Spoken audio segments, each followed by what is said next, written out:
Right, to find an inverse variation, all we have to be able to do is take our x and y and multiply them. So our equation we're going to have is xy equals k.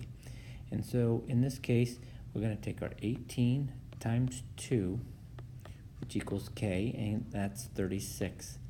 Now once we know what k is, all we have to do is write an inverse variation that relates to x and y.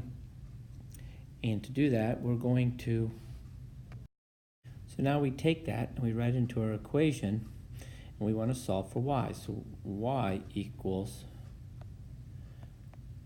the 36 over the x, and so there's our answer. Let's go through that process again. We're going to find as y varies inversely. So we have our equation xy times k. So we're going to multiply our y and our x, which happens to be a negative 20.